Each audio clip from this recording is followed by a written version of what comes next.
எல்லாருக்கும் வணக்கம். பிக் பாஸ்ல இன்னைக்கான 3வது ப்ரோமோ வந்து ரிலீஸ் பண்ணியிருக்காங்க. இந்த ப்ரோமோ பொறுத்த வரைக்கும் வந்து பார்த்தோன்னா, லக்ஸரி பட்ஜெட் அந்த டாஸ்கில ஜஸ்ட் ஒரு 8500 பாயிண்ட் வந்து குடுத்துருக்காரு பிக் பாஸ். அந்த பாயிண்ட் படி வந்து பார்த்தோம்னா, பிளாஸ்மா டிவியில வந்து அந்த என்ன பொருள், என்ன அமௌண்ட்டுன்றத காட்டியிருப்பாங்க. அத நம்ம பார்த்து மத்த கண்டஸ்டன்ட்ஸ்லாம் வந்து பார்த்தோன்னா கூவாய்ங்க.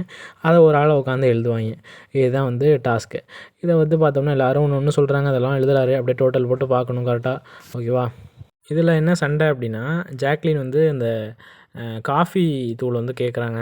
மத்தவங்கலாம் வந்து பார்த்தீங்கன்னா, அது ரூ. 400 வேணாம் அப்படின்ற மாரி சொல்கிறாங்க. இதில ஒரு சலசலப்பு ஏற்படுது. இது வந்து ஒரு ப்ரோமோ கட் அப்படின்ற மாரி போடுறாய்ங்க. ஓகேவா? இதில ஒண்ணுமே கிடையாது. எப்போ பார்த்தாலும் இவங்களுக்கு சாப்பாடு தானா. இதெல்லாம் வந்து பார்த்தோன்னா, லக்ஸுரி பட்ஜெட் டாஸ்க்லாம் முதல்ல ப்ரோமோலயே வரக்கூடாது. அந்த அளவுக்கு வந்து பார்த்தோம்னா, ரொம்ப மோசமா ஆடுறாய்ங்க அப்படிங்கிறது தெரியுது. ஓகேவா? இந்த 50 நாள் ஆயிருக்கு. 50 நாள் ஏதாச்சும் ஒரு நாள் சொல்லுங்க பார்ப்போம். இந்த நாள் வந்து இன்ட்ரெஸ்ட்டா இருந்துச்சு அப்படின்ட்டு. ஒரு நாள் கூட நம்மளால எண்ண முடியாது. 50 நாள் வந்து பார்த்தீங்கன்னா, சூற மொக்கையா போயிட்டு இருந்துச்சு. இப்போ என்னென்னமோ பண்ணி பார்க்குறாய்ங்க. வெயிட் பண்ணி பார்ப்போம் ஏதாச்சும் நடக்குதா அப்படின்றத. ஏதாச்சும் டாஸ்க்கு குடுங்க. ஏதாச்சும் ஃபிசிக்கல் டாஸ்க்கு குடுங்க. உட்காந்து பெஞ்சு தேய்ச்சுட்டு போயிட்டுருக்காய்ங்க எல்லாம். ஏதாச்சும் டாஸ்க்க குடுத்து ஏதாச்சும் சண்டை வந்தா தான் நம்ம பார்க்கலாம். வெயிட் பண்ணி பார்ப்போம் என்ன நடக்குது அப்படிங்கிறத.